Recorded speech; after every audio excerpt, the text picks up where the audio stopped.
What's up, everyone? Thank you for tuning in. Today, I have a super interesting company for you that I'm about to analyze, and that is Clear Secure Inc. Its ticker symbol is YOU, or U as I will probably refer to it, and this is an application software company with a current market cap of about $3.79 billion.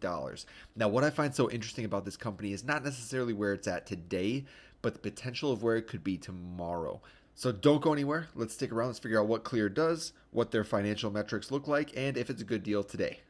So in its current form, Clear Secure is basically a company that allows you to travel more seamlessly. As their slogan says, a better way to travel, get to your gate faster with Clear Plus. Now, what is Clear Plus? Well, if you've been to an airport in the United States recently, you might have seen these little kiosks everywhere. That's where you check into Clear. Basically, what it does is it scans either your fingerprint or your iris of your eye, and it allows you to check in. It helps you with skipping the lines for security so that you don't have to wait for a TSA member to grab your passport or your driver's license and review that before allowing you to move on to the security. So the value proposition for this company currently is that it allows you to skip that line. Generally, it takes you 5 or 10 minutes to get to the front of security instead of sometimes waiting hours at certain airports. And now this is the interesting part that I wanted to cover. There's really not much that Clear is super open about currently, but they do have goals listed on their website to reduce fraud in finance, as well as to, as they say, eliminate the clipboard in healthcare. Now, currently, this company is only functionally working in American airports to allow you to get to the front of the line better. But the power of this company is in its software and in the data that software collects, and that can be used in so many other different ways. And I think that is where Clear Secure really has potential in the long term. Now, this company does not actually have an investor presentation that they release, but they do have shareholder letters. So I will quickly go over that, highlight a few things so that we can move on and find some recent news on the company. So first and foremost, this company is growing really, really well. You has had 23.7% increase in revenue and an 18.7% increase in total bookings year over year for the most recent quarter. They are EBITDA positive, which is fairly new for the company and really good to see. And they do have a positive net income for that quarter, which is also quite new for the company and is showing them grow towards profitability. Clear Secure is currently active in 58 different airports, and you can enroll in Clear at 52 airports as well as 10 what they call staples locations. I also did want to point out that the company has repurchased 4 million shares in the third quarter, which is really, really solid, and it's always great to see. GAAP revenues continue to climb very, very steadily, which is awesome to see. Their total bookings numbers are a little bit more flat to down and then reaccelerating. So the company isn't just growing in a straight line. That's important to know, but they are seeing general growth over time. Cumulative enrollments are going up quite nicely as well. I would say averaging about 2 million people per quarter, which is not bad. Cumulative platform uses has grown from 167 million times in Q3 23 to 220 million times in Q3 24, representing a growth of, let's call it 50 million uses in just 1 year. We're also seeing a huge increase in Clear Plus members, going from about 6 million in Q3 23 to 7.1 million in Q3 24. This growth is a bit sporadic with large jumps and then flat and then jump and then flat. So again, Clear Secure is not growing in a straight line. That's not how this company grows, but they do generally see growth over time. The company's gross dollar retention is really, really good, starting at 88% and ending at 89%, so not much change, which is certainly a good thing when we take a look at their net member retention rate, which is falling. That's definitely one of the things that this company is struggling with a little bit. They were retaining about 88.5% of their customers net on net in Q3 23 versus only 81.5% of their customers in Q3 24. Now, what do they mean by net member retention? Essentially, it means if someone has canceled their subscription and then rejoins within the next 12 months, that is not considered a loss of that member.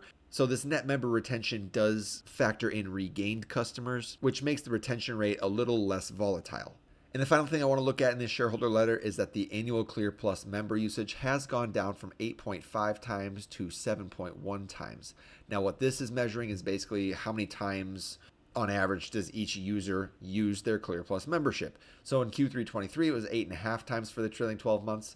In Q3 24, it's 7.1 times. So on average, people are taking, let's call it 1.5 times fewer trips to the airport and at least 1.5 times fewer uses of Clear Secure. Certainly something that we should keep an eye on. Finally, just some quick blurbs, some recent news articles. We can see that the enrollment options have been expanded at ClearSecure. They now have 51 enrollment locations for TSA PreCheck, which again is another way to get through the security lines faster. And their newest locations include San Antonio International, Buffalo Niagara International, Kahului International, and Daniel Inouye, I hope I said that right, International Airport. And so really the point of showing you guys this is that we need to understand that ClearSecure is still relatively small and in only approximately 50 locations in the United States, but it is working on growing every single quarter, and we should see it added to more and more airports over time. The other nice thing that this article points out is that members typically get through security screening much faster, with 99% of members waiting 10 minutes or less at airport checkpoints nationwide. That's 10 minutes or less versus the potential for waiting 30 minutes, 60 minutes, 120 minutes, sometimes even longer if you're at a large airport on a busy day. Now, again, this article is talking about expansion of ClearSecure at Atlanta's International Airport, but I wanted to focus mostly on this bottom part here where it talks about Clear Plus. That is the membership that this company offers, and I think it just very easily explains what the membership structure is. It's an opt-in membership that provides access to their expedited identity verification lanes, costs about $17 a month billed annually, and they do have preferred pricing available for members of Delta Airlines, United Airlines, Alaska Airlines, and American Express. They also have discounted memberships for active military, veterans, and government officials, and you can add family members to your account for $119 per adult per year. So essentially for the cost of $17 a month, you can skip the lines at the airport, which for people who travel very frequently is probably a very solid value proposition. But not everything is super rosy for the company. I mean, we did go over some of their issues with retention not too long ago, but another thing to watch out for is governmental regulation. And in this article, it's talking about California attempting to ban Clear because it allows travelers to skip the TSA lines. Now, I'm not going to leave you in suspense. Basically, that attempt failed in California's government. And it failed because the whole reason that the people in California wanted to pass the bill is that they argued that Clear did not provide equity to all travelers and that no one should get a better screening experience and everyone should have to wait. Except that entirely ignores the fact that pre-check and priority screening lines for first class and elite passengers exists. So if pre-check and priority screening lines exist, why can't ClearSecure exist? That's basically why the bill died. But I think this highlights a more important risk for the company, and that is just general government regulation. Finally, in late November of 2024, Clear launched their new Envy Pods, which allows for 5 times faster check-ins and a more seamless experience for their travelers. Now, what is the Envy Pod? Well, first of all, it stands for Enrollment and Verification. I know, super cute name. And it occurs in just seconds and doesn't need fingerprint or eye scan at all. So how do the Envy Pods work? Well, essentially, it's a face biometric technology. So instead of scanning your eyes or your fingerprints, it scans your face. And it does so utilizing a high-resolution, wide-angle camera, which allows for the strongest digital identity at scale.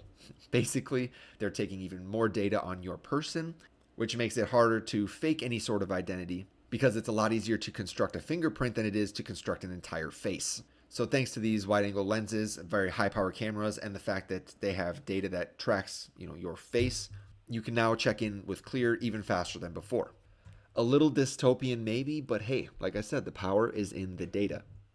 So I hope that was a good overview of what ClearSecure does as a company. Before we move into the financial metrics, please take a moment to like this video, subscribe to the channel, and leave a comment down below letting me know what company you want to see analyzed next. Thank you so much for stopping by, and let's get into those financial numbers. The last 5 years has been a story of huge growth for ClearSecure, with revenues growing almost 40% year over year, cost of goods only growing 31%, so being outpaced quite substantially. Gross profit is growing at almost 47% per year, while SG&A and research and development costs are, again, unable to keep up, which is always good to see. Profits are increasing faster than costs.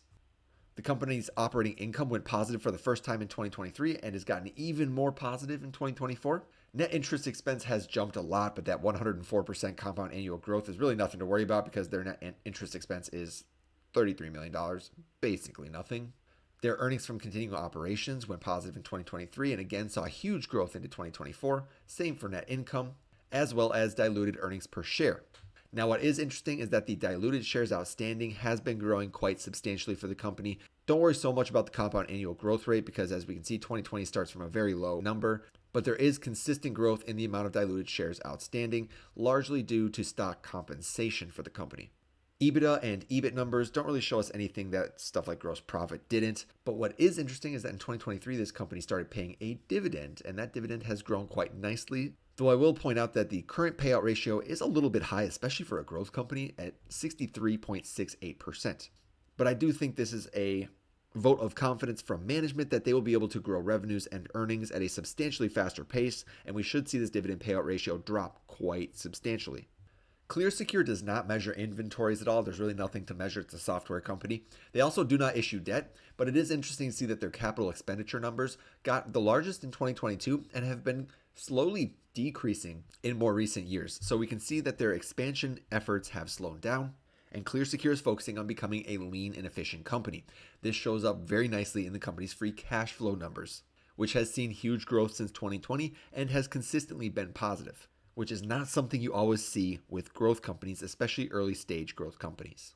Cash and short-term investments on the balance sheet have generally grown quite nicely. Receivables are variable, but this is a subscription company, so receivables aren't necessarily a great measure. Again, they don't measure inventories. They do not have long-term debt. The company's total assets have grown at 28% year over year for the last 5 years, while their liabilities have only grown at 3% per year. Total stockholder equity is positive, which is not always the case in growth companies, although this number has been falling recently from a high of 539.5 in 2021 to 181 million in 2024. Generally, we would like to see this number stabilize and start returning to growth. Cash per share looks very worrisome, but at the end of the day, the company received a huge influx of cash for its growth stage and has since spent most of that cash and is currently sitting at a much more stable rate.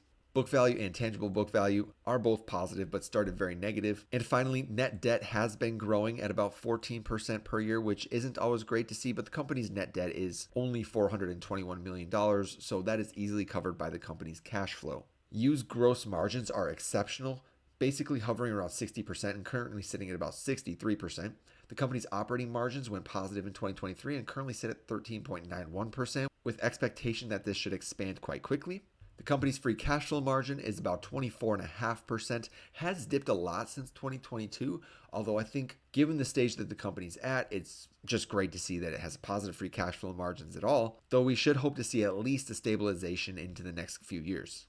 Return on assets is currently 9.3%, return on equity 44%, which is excellent. The company's current ratio is 1.07, which is not great. Certainly it has deteriorated since 2021, but it's not really something to worry about either. Anything over 1 is considered generally very safe. The company's quick ratio shows the same pattern, currently sitting at 1.07 again, so not terrible. And their cash ratio is 0.98, meaning they could pay off 98% of their debt with just cash on hand, so that is generally pretty solid. And so now you see a whole bunch of empty charts, and that's because the company does not have any long-term debt. The cash ratio is referring to liabilities in general, which are generally short-term liabilities. In the case of you, they do not have any long-term debt at all, which is really nice to see. And this leads to some pretty ridiculous EBITDA, EBIT, and free cash flow interest coverage. The company pays no long-term interest, so they essentially cover it with, infinite percentages of their EBITDA, EBIT, and free cash flow. Moving on to the valuations, we can see that ClearSecure is currently trading at a price of sales of 3.43, which is about an 8.5% discount to its long-term average. So certainly not a huge discount, but it is a discount nonetheless. The company does trade at a 33% premium to its long-term earnings per share average, although I do want to point out that the fair value for this company, given 2025 earnings estimates, is $28.64 per share versus its current trading price of $27.27 per share. So essentially, ClearSecure is pricing in next year's earnings. If we move out to 2026, the fair value of this company is expected to be $32.19, and by 2027, the fair value is expected to be $39.53 if analyst expectations are correct, and the company trades at its long-term average PE of about 24. ClearSecure is basically at fair value for its average price to EBITDA, but interestingly, its price to EBIT shows quite a substantial discount at about 29% discounted versus its long-term average. Although a price to EBIT of 25, I do believe for your general company is quite fair. So I would consider this company again to be around fair value given its growth potential. Looking at price to free cash flow, it looks like there's a huge discount of about 30.5%, but I do want to note that this is largely caused by the big difference in the free cash flow generated in 2021 versus the company's IPO price. Many companies in 2021 IPO'd with major fanfare for no real good reason. They traded at lofty valuations and none of it was really called for. So I do think that this average price to free cash flow of 20.37, although wouldn't necessarily be considered bad, I think we should use 15 as a more generalized long-term average. In which case, comparing it against the current price to free cash flow of 14.16 tells me that again, ClearSecure is trading basically at its fair value. Taking a look at price to book value and price to tangible book value, we can see that ClearSecure is trading at a 74% premium as well as a 133% premium on a tangible book value basis. And I think this is largely due to the fact that a lot of the company's earliest book value was based just on cash that it held on its books. And due to the recent drawdown in cash, we have seen the company's book value and tangible book value decline substantially. So this has caused a general major expansion in the company's price to book and tangible book. As I noted earlier, the company did start paying a dividend in 2023, so there's not a ton of data for this, but the long-term average for the last 2 years is a dividend yield of 1.21%, with you currently trading at a yield of 1.4%, meaning based on 2 years of data, which again isn't a great amount of data, this company is trading at a discount of 15.72%. Taking a look at enterprise value to EBITDA, or the market cap plus or minus net debt held by the company, and dividing it by its EBITDA, we can see that ClearSecure is trading at what looks to be a huge premium, a 67% premium to its long-term average EV to EBITDA. Though I do want to point out that this number was negative for the first about year and a half of trading, and that's due to the fact that the company's EBITDA was negative. So that skews the long-term average lower than it should be. I think 22 is probably just slightly above what would be considered fair value, but it is close enough for me to say that enterprise value to free cash flow again shows similar skew, and that's due to the fact that the company's free cash flow was really low following its IPO, causing this number to skew up a little bit. So I think the long-term average of 18.5 isn't actually a terrible long-term average, but we should probably be safe and lean towards the more market standard of, let's call it 15 times EV to free cash flow, in which case 14.23 is basically around fair value, a slight discount if anything. And then taking a look at ClearSecure's drawdowns over the last, well, it says 10 years in the top left, but since its IPO in 2021, we can see the company's currently in a drawdown of 53.5%. And that sounds really, really bad, but again, we have to think back to 2021.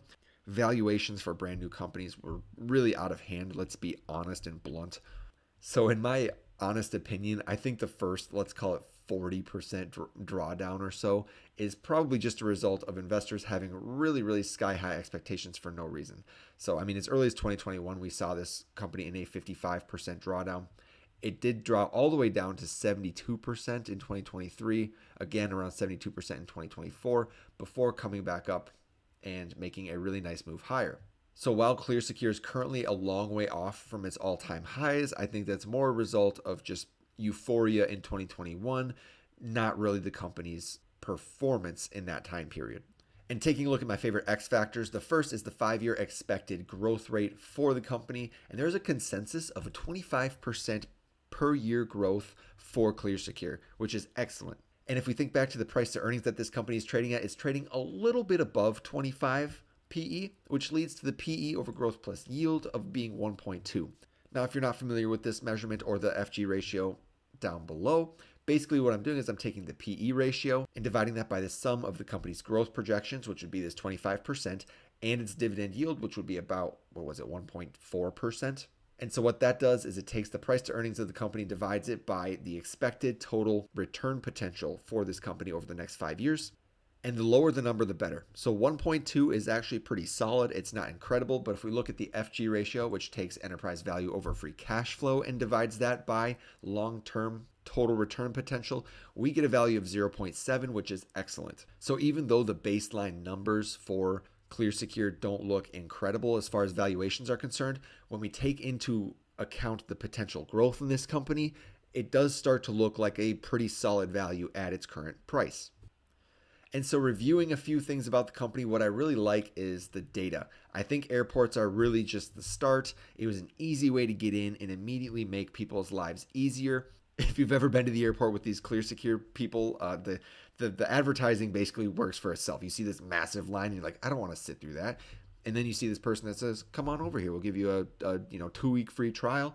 All you gotta do is scan your finger or your eye, or I guess in some airports now your face, and you can just skip to the front of the line." And they do get a lot of people to sign up like that. But this data could be used anywhere. Like the company points out, it could be used in finance, it could be used in healthcare, it could just be used in general identification, basically anywhere. Your gym membership, scan your face. All you got to do is walk inside, it scans your face. They say, "Yep, you're a member, come on in." Go to the bank, same thing. Go to any sort of like place that might need to confirm your identity, and it's done nearly instantly. That's the potential of this company. No more needing to pull out your driver's license. No more needing to have ID numbers memorized. It's all taken care of for you. Second, what I do really like about the company is the growth in their enrollments and their platform usage. Just in general, the company's revenues, their bottom line numbers, all of it is growing really nicely, which is good to see.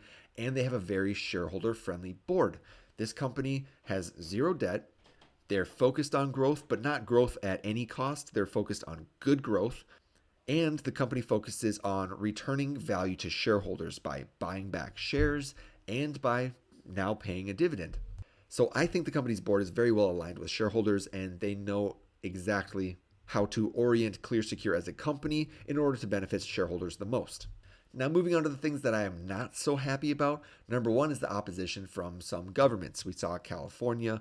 The California state government really pushed back against ClearSecure, tried to get it banned from all California airports, which would be a major revenue hit because if you've ever flown through LAX or San Francisco, I mean, those are some of the worst airports out there as far as wait times can be concerned. So definitely a really good marketing opportunity for ClearSecure, and it's a really good thing that they were not banned. But that doesn't mean that governments are going to stop trying, and I think that is important to recognize. Second, they're falling net member retention metrics, and we might as well throw number three in here. They're falling member usage metrics, and they are still pretty solidly high, right? 81% of members are retained, and people are still using it about 7 times per year on average. So these aren't terrible numbers, but we do at least, at the very least, need to see these numbers plateau. We don't want to see a situation where ClearSecure just cannot hold on to members because, it's easy to sign up and get skip the line, but then you never use it again, and it's equally as easy to cancel. So this could pose a serious threat to the company, at least on the consumer side. I do think that the company, if it does pivot into more commercial applications, could see a much more steady revenue base. But that is yet to be seen. Like I said, they're in airports currently, but they do have visions of expanding elsewhere, and I think that's where more of the commercial opportunities lie. So with that, what are my final thoughts on ClearSecure? Well, I think I should say first and foremost, and I definitely should have said this at the beginning of the video, full disclosure, I do already own this company. I invested in it early in 2024 at a pretty nice price. And I do believe that this company has major, major upside potential. I think the sky might really, truly be the limit. We could see the potential privatization of the TSA through ClearSecure. Or more likely, we just see ClearSecure branch off into several other industries and eventually gather some large commercial clients that recognize that easy, seamless, and nearly perfect identification can save everybody time and money. So while I don't think this stock is going to 10x tomorrow, I think it is a potential multi-bagger stock over the next, 5-10 years. Though I do definitely want to point out that this company also faces some serious, serious risks, and you need to recognize that. So please, please, please do your own research. If you do think that the reward outweighs the potential risk, by all means invest your money, but please do not invest just because I said that I am invested. Always do your own due diligence, always do your own research, and come to your own conclusions because I could definitely be wrong about ClearSecure or any other company I invest in. So with that said, thank you so much if you made it to the end of this video. I really appreciate that you stuck around the whole time. If you haven't already, just leave a like on the video down below and maybe a comment if you want to see a stock analyzed. I will make sure to analyze at least one stock that you recommend. If you give me a list, I'll try to get to as many as I can. And with that, I hope you guys have an amazing rest of your day, and I will see you in the next video. Bye.